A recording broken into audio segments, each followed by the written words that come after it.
Dr. Chris Renna, wonderful to see you. Where does this podcast find you today? My Dallas offices, as you know, we got together because I have a clinic that focuses on wellness and health and longevity. And we have operating offices right now in 3 cities, Los Angeles, Dallas, and Miami.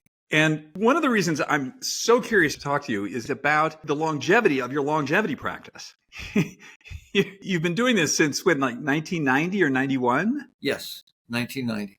I mean, I can't recall in 1990 this being like anywhere near the hot topic and the sort of amount of media that it's, how many financial and time resources are going into this. It's really ballooned since then. Oh, yeah, tremendously. 1990 actually was just before the threshold of anti-aging was coined. If there is anything that was catalytic about that year, it wasn't my moving from an interventional or reactive practice into a preventive, proactive practice. It was a paper published in the New England Journal by an investigator named Daniel Rudman. Dr. Rudman is an endocrinologist who published a paper in 1990 that ended up being fodder, if not fuel, for the anti-aging movement from which we now all benefit. What Dr. Rudman looked at was the effect of human growth hormone replacement in an elderly population of people. And what he concluded was that the resulting increase in growth factors and metabolism that stimulated improved their performance and ability more than people who received the placebo. Rudman's paper was an interesting paper published at the highest level of medical scrutiny that became much more interesting later on. A few years later, a few doctors and a layperson with a business idea got together and started an educational organization called the American Academy of Anti-Aging Medicine. And it was not the only academy or place where physicians and lay people could go for information and education on the subject. There were other groups that had predated them, but that one was the one focused on aging. And I believe that the reason for that, I mean, it would be interesting to interview the founders of that organization and find out from their own perspective what they think. But I remember that they were enthusiastic about not only Rudman's publication, but Rudman's idea. That year in 1990, although it may seem much closer in time to your listening audience than we would think, pretty much predated bioidentical hormone replacement ideas. There were some bioidentical hormone replacement protocols in place during that time, but they weren't popular at all. And most people were either going hormone deficient whenever their bodies quit making them, or turning to medications that acted in some ways like hormones, but were not hormones at all. 1990, I started Lifespan Medicine with the idea of getting into the room with a person sooner than when they had their diagnosis. If you think about, the paradigm of reactive medicine, you develop symptoms, you go to the doctor, you tell your doctor your symptoms, your doctor names your disease, whatever it is, and then gives you the standing therapeutic, and their job is done. Then you're followed up by the nurse, or not followed up at all, or everything is left to you. There's really not much education. There's orientation in that, but not much education in that. I had practiced primary care for 10 years by 1990. And I saw in the mid-1980s, that if I could just get to the person sooner than they had diabetes, or sooner than they had coronary disease, or sooner than they had any of the major medical diagnoses that were afflicting people then, even if I could give them some information and advice about how to minimize their exposure or susceptibility to viral illness, it was going to make a difference in their life. So I founded Lifespan Medicine with the overt goal of early detection and education mandates prevention and guarantees improvement. Those were the basic principles. It didn't occur to me that would correlate to anti-aging. I didn't really think about aging at the time, although had you asked me, common sense would have elicited the response of sure. If you're healthier, you're bound to live longer. if you don't have diabetes, coronary disease, kidney disease, or if you're not susceptible to pneumonias, what's going to kill you? But it wasn't really my focus at the time. It was about early detection, mandating prevention, and patient education, avoiding disease. So it was a wellness or well-being practice. It was a shift from insurance reimbursement to cash. So the financial model of cash practice was really not in existence in 1990. And one of the things that it did both for me and to me was help me realize the value of my ability to communicate with the individual. No matter how good my information, if I couldn't convey it to the individual, they wouldn't be able to implement it, and they wouldn't benefit from it, and they would stop coming to me. There wasn't an endless line of sick people out the door that were going to come to me whether I knew what I was doing or not. Now I was really going to have to perform. And I think that the theme of that has carried forward and helped the anti-aging movement achieve legitimacy. So to keep going forward in the timeline, in the early 1990s, the A4M started to bring forward ideas about anti-aging medicine. The Institute for Functional Medicine, which I believe was more the creation of dedicated professionals than A4M. A4M had better marketing, and they had arguably better conferences in terms of the menu of speakers. But IFM, Institute of Functional Medicine, was really educating physicians, showing us how to take the information about integrative medicine and turn it into healthcare protocols that would make a difference in a person's life. So fast forward through the 1990s, other than human growth hormone or bioidentical hormone replacement, what was there? Well, there was all of the unexplored territory in medical practice of nutrition, sleep, and psychology, because nutrition, sleep, and psychology were really unspoken issues in the 1980s and before. William Clement Dement, who might arguably be the father of modern sleep medicine, didn't publish his first book until the early 80s. That behavioral foundation, when I founded Lifespan, I had a bespoke education beyond my residency training for 5 years. And what I realized in preparing to go naked into the uninsured world and try and make a living was that I would have to know about nutrition, sleep, exercise, and I would have to understand perspective. Perspective as defined as a person's view of themselves and their place in the world as it pertained to their daily behaviors. How do you get somebody to eat better? Well, you have to start with understanding how, the information and then conveying it to them, but you also have to understand how to support them in the process of making behavioral changes. And that's where the behavioral psychology aspect came. Then there was a burgeoning world of nutritional supplementation and this other world of using drugs for off-label purposes, all of which have been folded into the anti-aging movement and longevity movement now that make up the cornerstones upon which we rely. So Lifespan was organized around the idea that each of us is dependent upon diet, exercise, sleep, and perspective, and that the superstructure of our consciousness, the superstructure of our self-concept, was an inseparable interaction, ongoing and constant, among neurochemicals, hormones, and immune chemicals. And that, in fact, I had been taught that there was an immune system, a nervous system, and an endocrine system. No one ever told me they worked together. No one ever pointed out the fact that those were inseparable and that every neuromodulator was an immune modulator and every immune modulator was a neuromodulator, and hormones modulated them both. And it's like, oh, and all this has been going on, since that first cry, the first slap on the butt. So fantastic. This is great stuff. How exciting to have this new view of my medical education and my opportunity. So the superstructure upon which we rely for our consciousness is conducted through that inseparable processing. And that's where we live until our body calls upon us, until it demands our attention, or until we give it our attention, like when we're getting groomed or when we're getting dressed or when we're checking ourselves out. We all live in the self-concept, this electrical hologram that's created by all of that chemical interaction that is evolving and being reinformed and renewed on a daily basis. And that's where we want to live.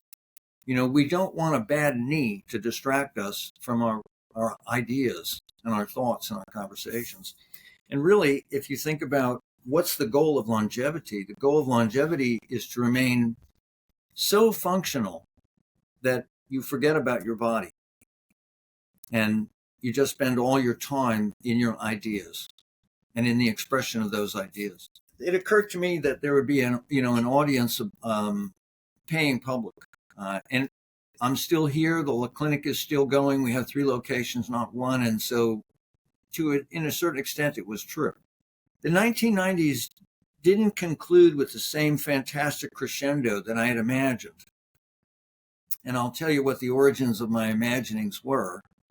There was a sort of a burst of articles published about human stem cells and their potential during my bespoke education. I barely remembered what a stem cell was during the beginning of that education in 85 or 86.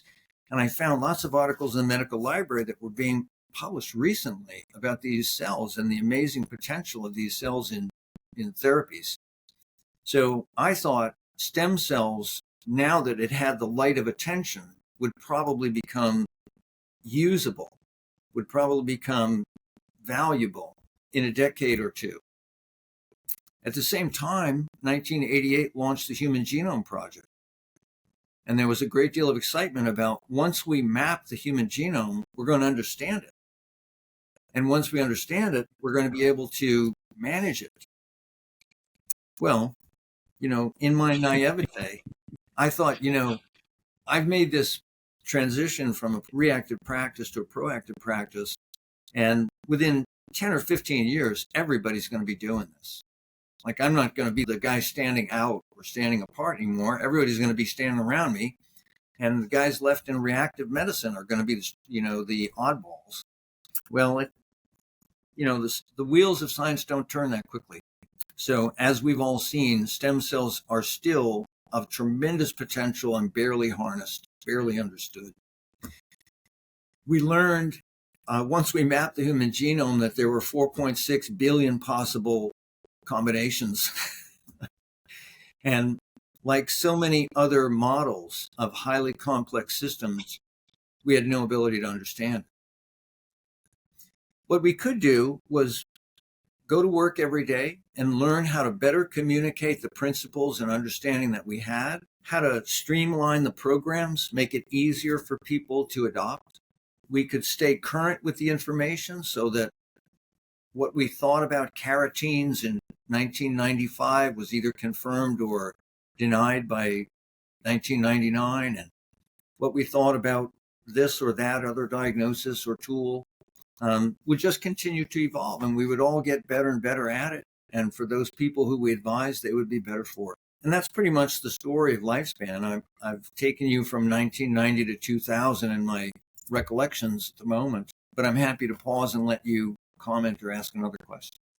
Thinking back in my own memory about the Human Genome Project and about all the incredible things that we were going to be able to do once we understood this, and not so much.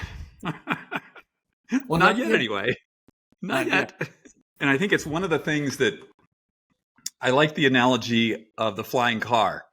That in 1965, I was promised a flying car. I still don't have a flying car. This has sort of colored my expectation on certain things. The same with like the Human Genome Project. I mean, there's a number of things that have some sort of come along every decade. And, this is going to be marvelous. Everything's going to change. And, well, not so much. But I think that now, maybe because I talk to a lot of people in this field, it feels like things are quite different. And I want to sort of get to where that's going. But I want to back up a little bit and talk about what your theories are right now and your practices in lifespan. So the first thing you mentioned was HGH, human growth hormone. Pluses and minuses on that. Are you using this in your practice with certain patients? What are the outcomes you're looking at? Or is this something you've just decided we don't want to go there? If you think about the organization of my thoughts, I mentioned earlier, it's diet, exercise, sleep, perspective, hormones, immune function, brain chemistry. And HGH fits in that fifth category of hormones. That is an introduction or a member of the bigger subject, the pantheon of hormones that help us avoid disease and loss of functionality. And growth factors, so what HGH does when you're producing it yourself or when you're taking it as a replacement hormone, regardless of your age, is it stimulates the production of a growth factor called IGF-1. And IGF-1 is a very important representative of the families of growth factors that help connect metabolism in a very efficient way and therefore help us conclude the cycle of action that eating, exercising, sleeping are meant to do. Growth hormone replacement, yes, we will advise certain of our clients to take growth hormone replacement. I'll come back and tell you why I call them clients in a moment. To take growth hormone replacement, if not on an ongoing basis, then to see over a relatively long temporary period, so 3 months to a year, of what types of improvements do they have with higher levels of growth factors. I'm going to talk about bioidentical hormones in a larger subject with other members of that pantheon in a moment, but growth hormone is an very interesting member of that group of tools because what we see is that centenarians have very low growth factors. So it looks like evolutionarily our decline in growth factor production may have been beneficial at some point or for a very long period of time through evolution. It may have been beneficial to make fewer of those growth factors and have a lesser metabolism and spend fewer resources on maintaining muscle mass and connective tissue, which is what these growth factors focus upon. Now, that's over a very long period of food scarcity. It doesn't look at all at the modern day of food abundance. So when you ask a question about, well, are growth factors good for you or not? Are they not good for you? As is the answer, as is in many biological, subjects, both. They're both. One must be very careful in encouraging someone to take growth hormone or the peptides which stimulate growth factors. There are others beyond growth hormone because there are certain common cancers that are very growth factor sensitive. So far, there's no proved relationship in causation. If you take growth hormone, you're not increasing your chance of having a growth factor sensitive cancer. But if your biologic fate leads you to develop one of those cancers and you're on that growth hormone, growth factor stimulant, then you're going to be helping that tumor. That's probably the last thing you ever want to do is help a tumor. To prescribe or recommend growth hormone responsibly, one must not only understand all of the physiological connections that is going to or may bring about, but also be sure that the person who's taking it has kept up with their checkups and has used as much modern technology as possible to know that they don't currently have one of those tumors. I want to stop you there. Let's talk about when you use the word checkup and modern technology, modern cancer screening. So there are blood-based tests that one can take. Grail, I believe, is the best known. There are other sort of full-body MRIs. I don't know what else is out there. When someone comes to see you for a checkup, I'm guessing it's extensive. So what are the sort of tests that you're performing on people? But we employ the two technologies that you mentioned. Grail, for your listeners, is the lab. Gallery is the test itself. Oh, excuse me. The Gallery test is as far as we have come in terms of looking at the unique biochemical products of tumors and being able to identify them when they not so much are existent in the body, but when they have reached a level that predicts a tumor. Because there are many tumor starts that the immune system recognizes and destroys.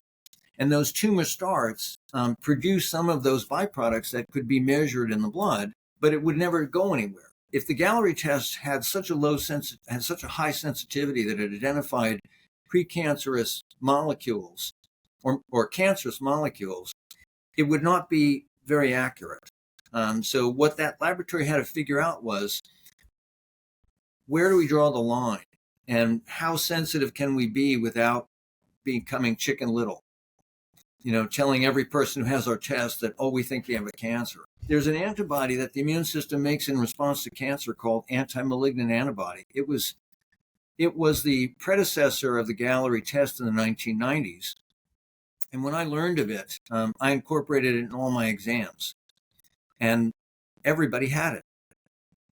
And it really disturbed a lot of people, including me, because everybody had this antibody that was being made in their body in response to cancer. And now it was a search for where's the tumor. And it turns out everybody has it all the time. And they're, mitotic breaks and cancers forming all the time. And, what goes on to become a clinical significant cancer, that's what we had to figure out. And the Gallery test has really taken the first step in that direction. It's going to get much better. It'll learn from all of us participating and continued research how to identify stage 1 cancers more accurately. Right now, it doesn't have the sensitivity necessary to detect most stage 1 cancers, but it gets better at stage 2, really good at stage 3. Of course, we all detect it at stage 4. So the Gallery test is one that we do. Something less technological is a skin inspection for melanoma. Melanoma is one of the common tumors that's growth factor sensitive. So having a dermatologist look at you with a magnifying glass, standing in your birthday suit, or as close to that as your dermatologist wants you to, that can be very helpful. And I think that's one of the tests that we have all our clients do, especially if a client is going to start or is taking growth factor stimulants. Dental examinations. Most people meet with their hygienist quarterly or more often than that. We encourage that. But everybody should meet with their dentist at least once a year and have the dentist glove up and feel your jawline and feel your cheeks and your lips and look carefully down your throat, because they're the overseers of oropharyngeal cancers, and they got to tell us whether we have one of those or have something look suspicious or not. In terms of reproductive organ examinations, of course, pelvic exams, pelvic ultrasounds, breast ultrasounds, mammography when appropriate, prostate imaging or prostate examination, prostate blood tests, the PSA, the MDX, a number of other tests that look at cancerous factors that might be being produced by your prostate gland. All of those things are on our list of our responsibility to our health and the early detection of those tumors. So yes, we employ all those technologies. We understand and recommend bioidentical hormone replacement, even though bioidentical hormone replacement has yet to be proved to extend lifespan. So, you may think that that's a conflict with our goals for longevity. Bioidentical hormone replacement increases functionality. I don't know that anyone has invested the money, in part because bioidentical hormones are not patented products. They're naturally occurring substances. So the profitability in researching and selling them is, much less. I'm not aware of any papers that say that bioidentical hormone replacement extend life.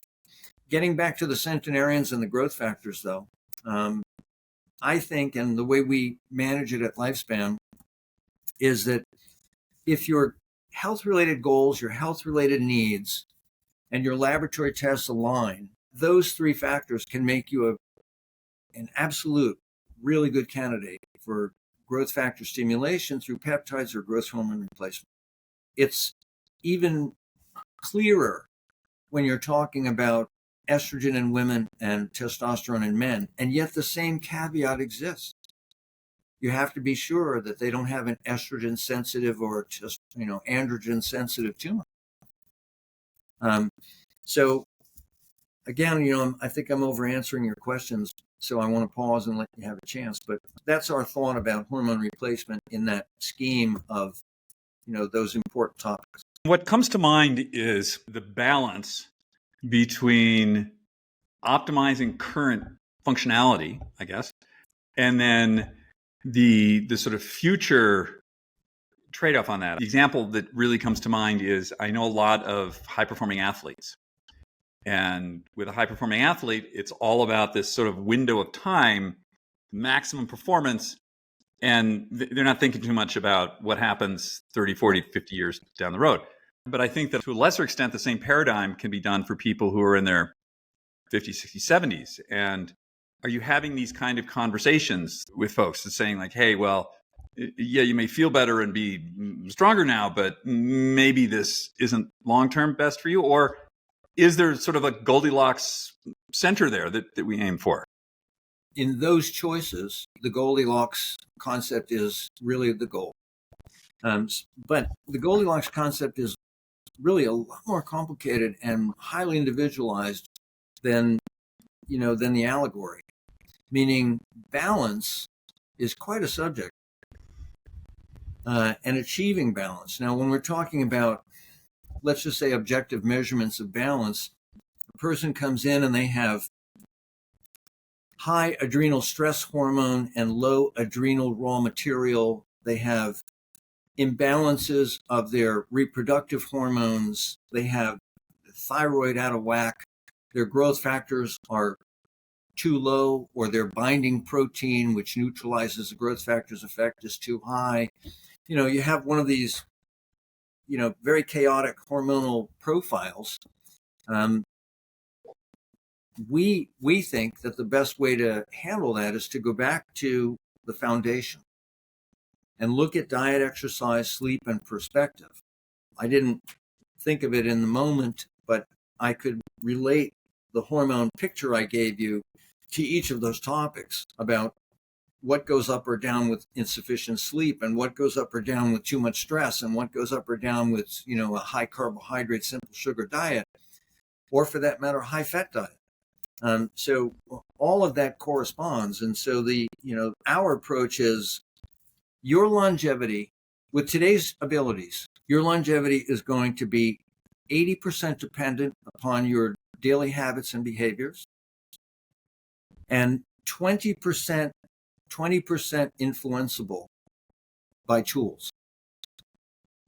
If you use every tool that's proved, and if you can't afford every tool that's proved, or you don't want to afford every tool that's proved, or you don't have the time to afford every tool, then it'll be more dependent upon behavior and less dependent upon tools. But right now, it's about an 80-20 deal.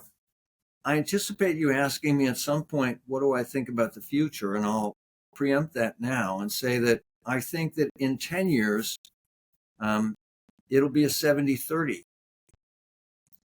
And I think in 25 years, it'll be 50-50. As long as we live in this hulking somatic form, we're not going to escape or succeed the impact of diet, exercise, and sleep, or avoid the impact of perspective. So as long as we're still based to this, in this carbon-based system, futuristic ideas, sound like fiction until they're real.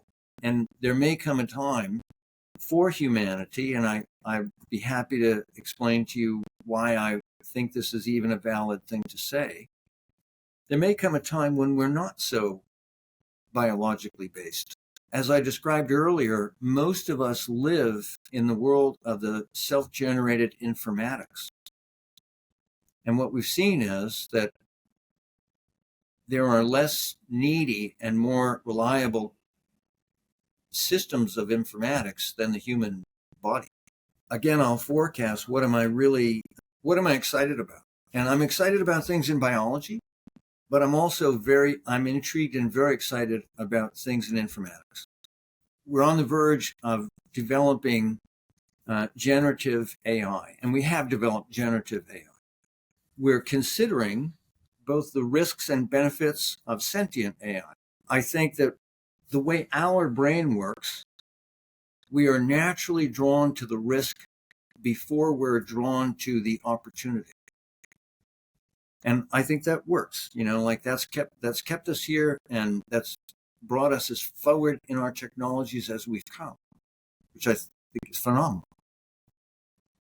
So I think we do need to be cautious about generative AI and about controls for that. And I think we need to be even more cautious about sentient AI. But it's clear to me that one brilliant individual or an entire civilization of brilliant individuals don't have the ability to understand complex systems as much as we need to understand them to minimize, if not eliminate, every human vulnerability.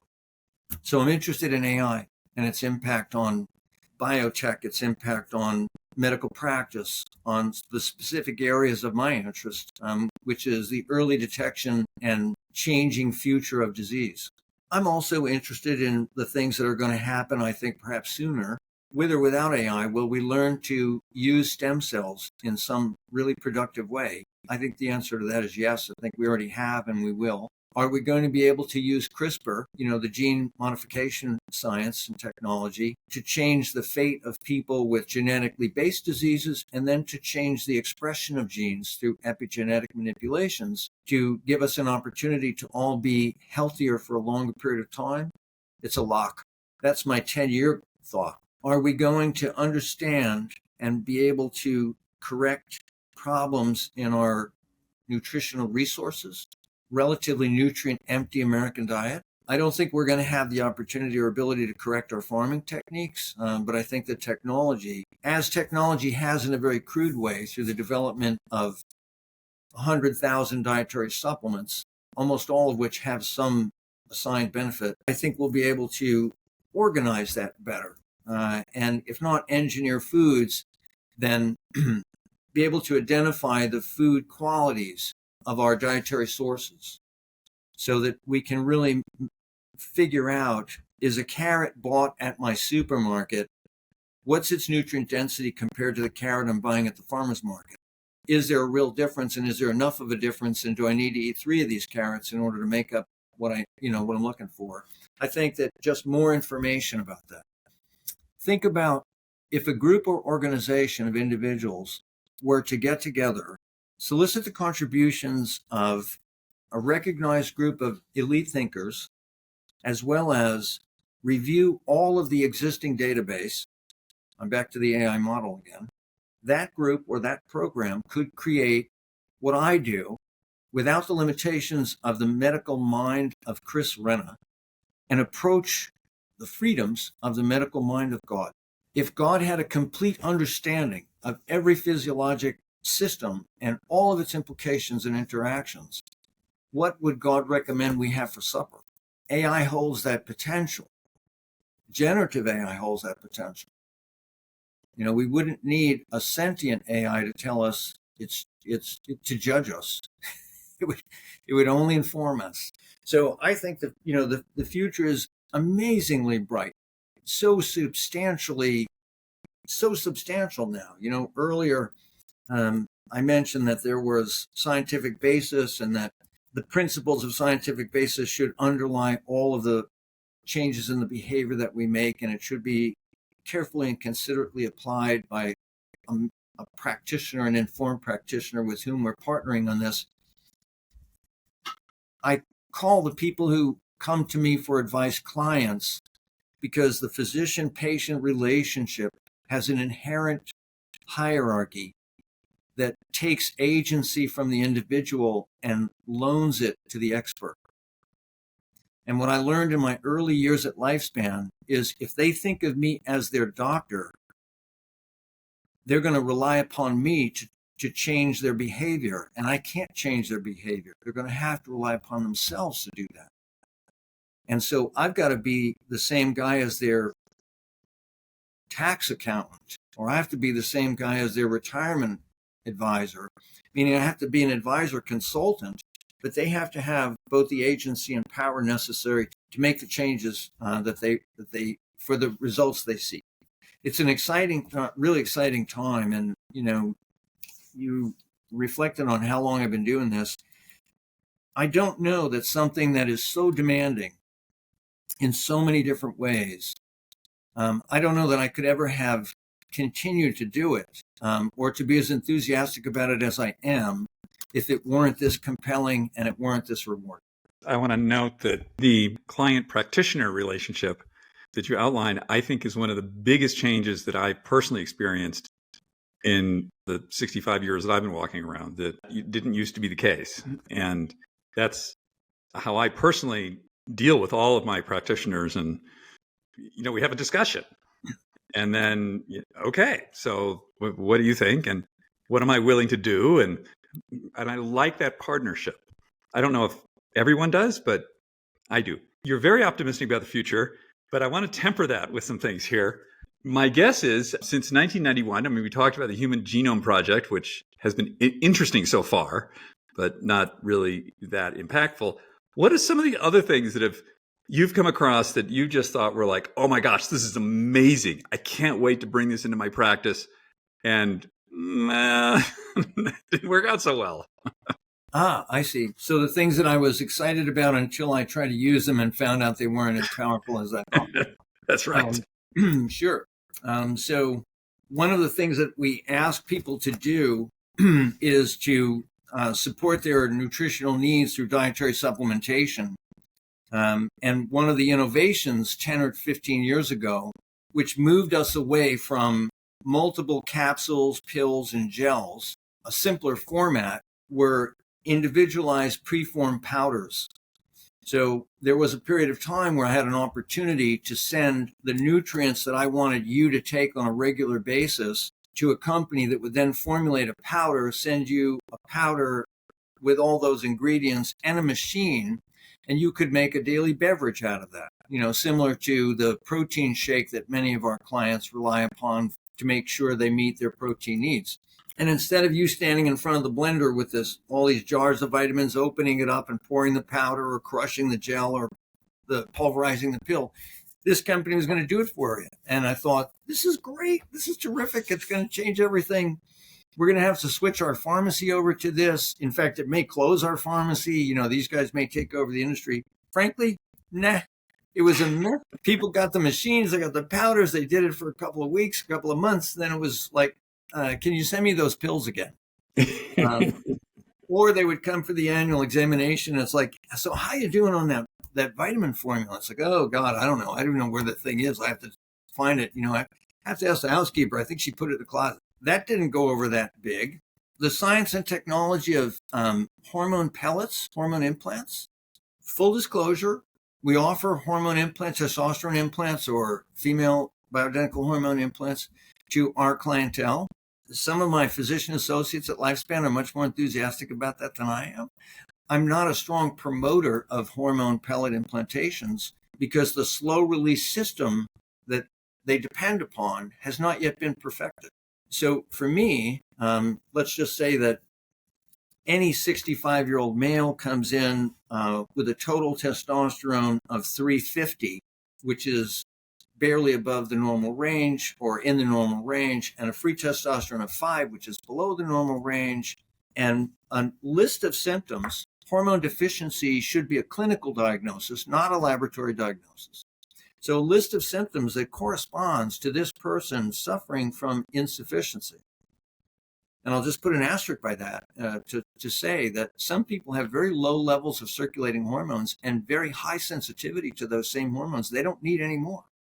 But the vast majority of people who come in, 65-year-old guy, low levels, and 9 of the 12 complaints that are attached to testosterone deficiency, if we put those pellets in a week later, that guy's going to go from 350 to 1,500. And he's going to go from 5 milligrams of free testosterone to 25 milligrams of free testosterone. And that's just too much acceleration.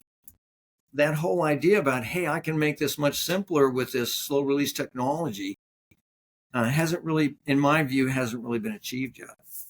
What other things were great? I mean, I have looked at the stem cell programs both at home and abroad. And for your listeners who aren't informed, physicians in the United States are not enabled to use stem cells other than those we harvest from your own body. And when we use those stem cells, we harvest them either from body fat or from bone marrow, and we have to not do anything to condition or change them, and we have to give them back to you within a very short period of time. Those are all the restrictions that we function under.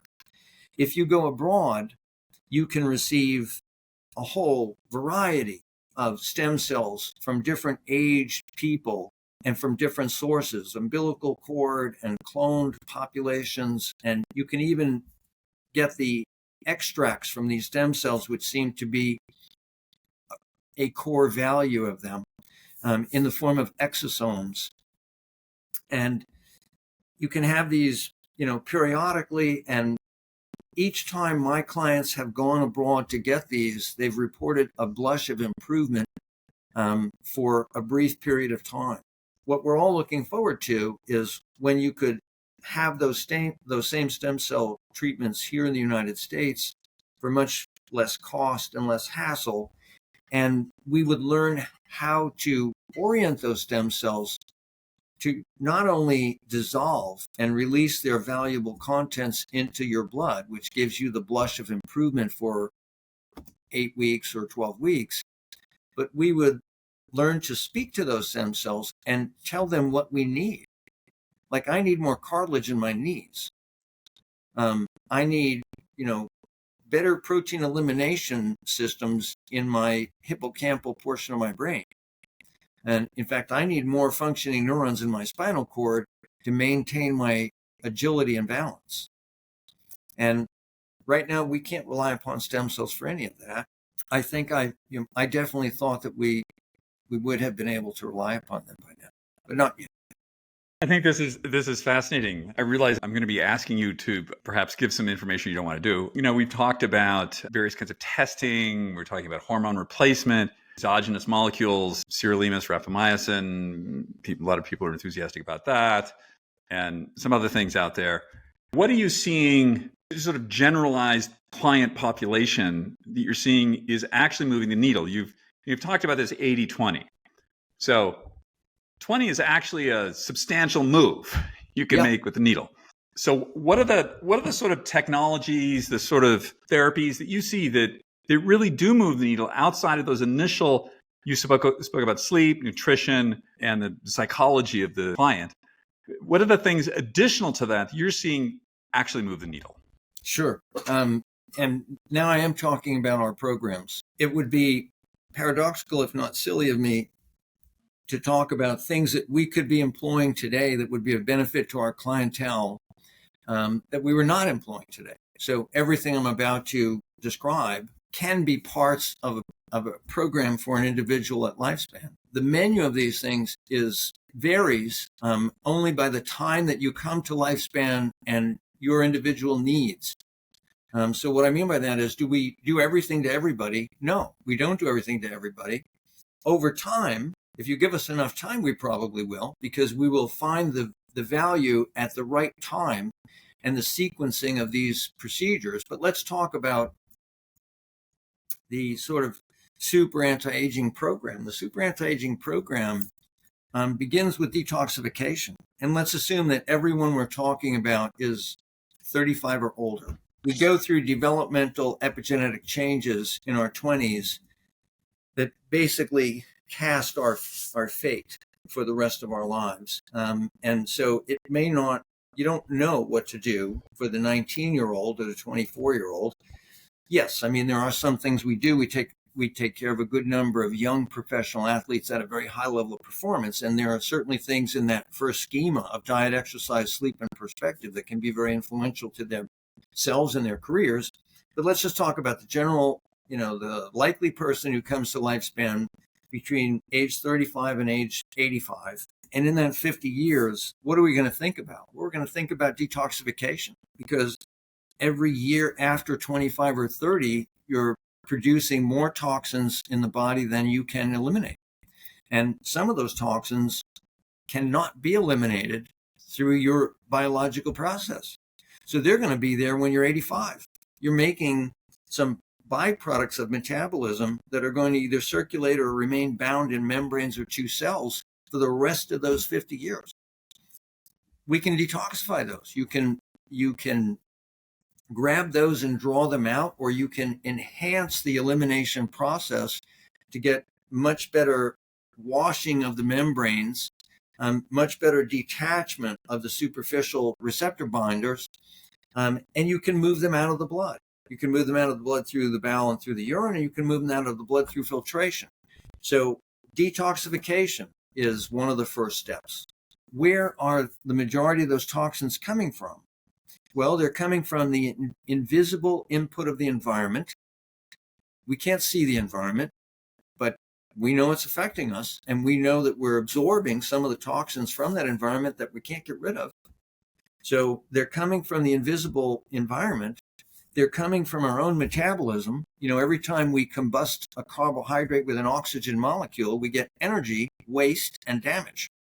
2 out of 3 of those things aren't good for us. 2 out of 3 of those things limit our lifespan. Where are they coming from? They're coming from the process of metabolism, but they're also coming from cells that have reached a point of what's called senescence. Now, senescence is an understood term, and it can be applied in many different definitions, but the definition I'm describing is a senescent cell is a cell that has reached its last capable replication. When cells reach the last time they can replicate, and this involves telomere science, and it also involves other aspects of science in cell biology, when they reach that last replication, they're supposed to undergo apoptosis, which is a process of self-dismantling.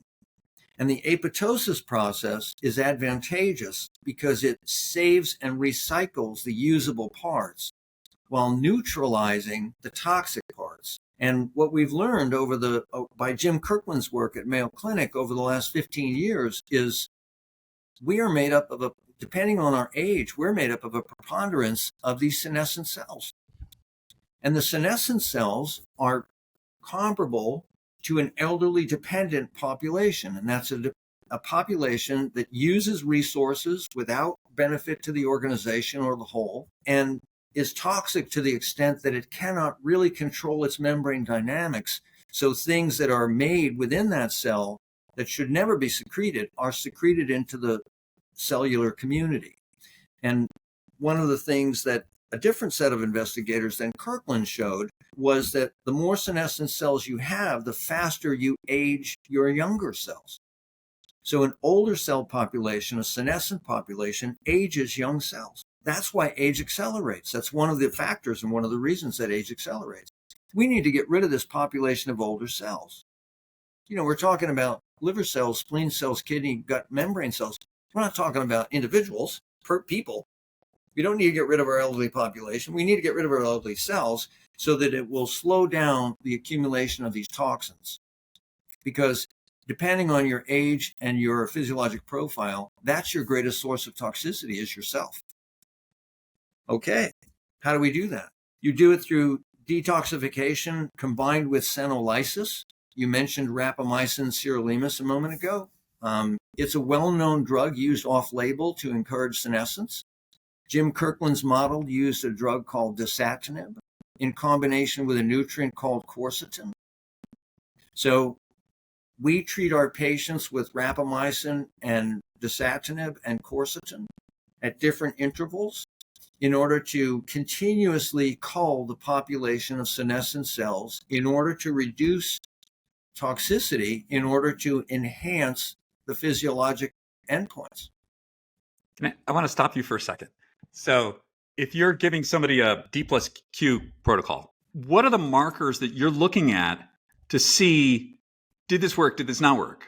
You're looking at methylation tests, you're looking at biomarkers. How are you judging whether whatever the treatment is, it's RAPA or other things, how do you know that it's actually working? Like what are the indicators you're looking at?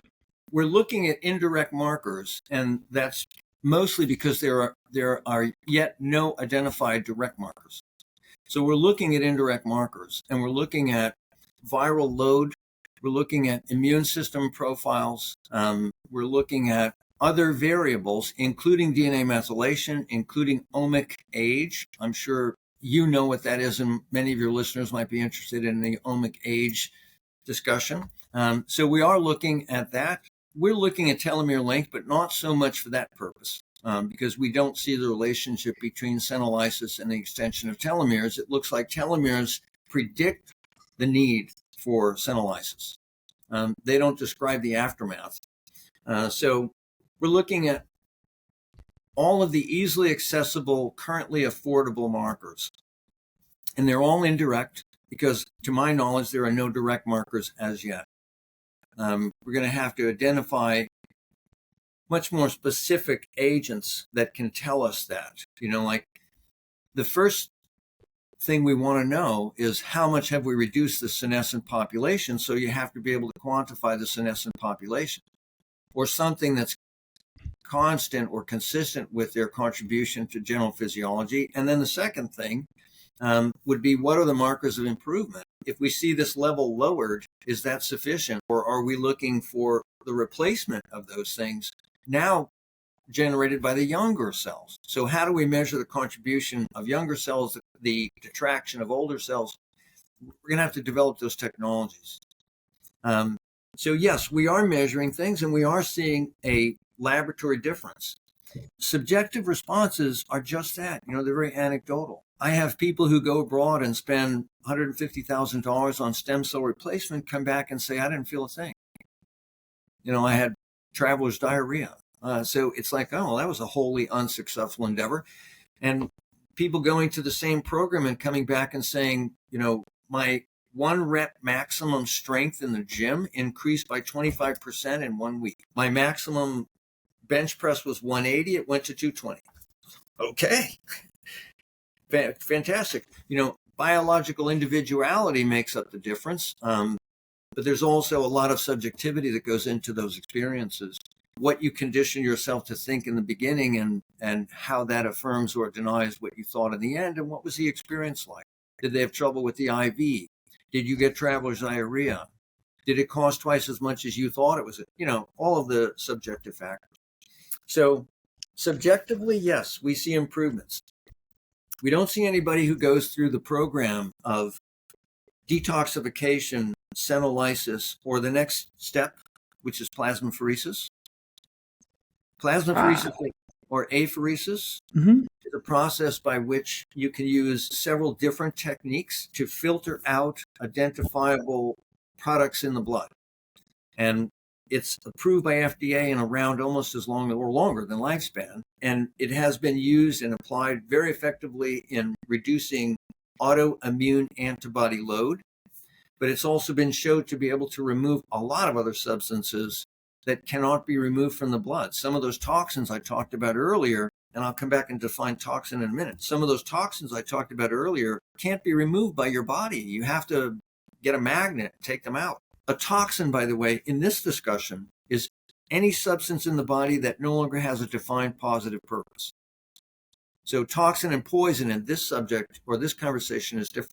So a toxin may be an inert compound that your body made that it can't get rid of. And it may not have any activity ever, but it's still in the way. It's still part of you that no longer is purposeful. And as we grow older, we can't afford that. We have to reduce that toxicity in order to make way for easier and more efficient physiology. So detoxification, senolysis, plasmapheresis, we like the energy devices, and I'm on very solid ground with those first 3 subjects, and I'm on less solid ground now. But we believe that PEMF is beneficial. We believe that red light therapy is beneficial. And like anything else, it's beneficial when you're using the most advanced technology in the most proved protocol. So if you buy a red light box and sit in front of a red light box at a distance of so many feet that you just assembled because of where it fits in your room, where it fits in your gym, you may not be getting the value that you were seeking. You may not be getting any value at all. It depends on the wavelength of the red light and the distance between you and the red light. So you have to do this with good information. You have to get people who really understand this to tell you which PEMF to use and how frequently to use it and in what circumstance and how is it applied. And same thing with red light. Hyperbaric oxygen. There are lots of affordable hyperbaric oxygen tents that use an oxygen concentrator to create 100% oxygen environment within the tent at 1.4 atmospheres, which is only 0.4 of an atmosphere more than what you and I are experiencing in this moment. Well, none of the research that says that hyperbaric oxygen changes longevity or even health functionality uses anything less than 2.0 atmospheres, and none of those little plastic tubes can tolerate that. You'd have to go the distance, meaning you'd have to go to hyperbaric oxygen center or spend quite a lot of money to install one of these in your gym. And then, according to the research done in Israel, to gain the benefit, you'd have to spend 60 hours every 90 days in the chamber. We discussed that with our clientele. We would certainly encourage that. And for some disease diagnoses, it may be really important. But we don't really encourage people to install 2.0 chambers or 2.4 chambers. It's a medical device. Right. There are some very good benefits associated with infrared sauna, and we are proponents of infrared sauna. There are good and some different benefits from wet sauna, the more traditional type. We will inform our clientele of that and encourage them to do either or both. We see the benefits of cold plunge, especially juxtaposed to heating. We see the addition of certain breathing patterns popularized by Wim Hof through social media, founded by the Ayurvedic basis of medicine 8,000 or 9,000 years ago, yogic breathing. We see combining heat exposure, cold plunge, breathing techniques as being highly therapeutic and therefore rejuvenating in their own ways. And you can, if you want to spend the money on analyzing blood tests before and after, you can prove that.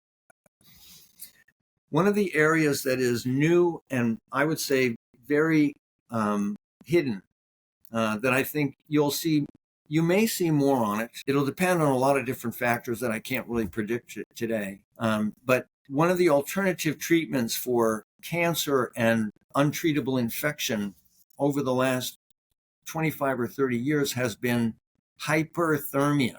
Hyperthermia is heating the body, inducing a fever. We know that fever induction is a response by our immune system to a very specific set of circumstances that can be life-saving. In meningitis, it's life-saving.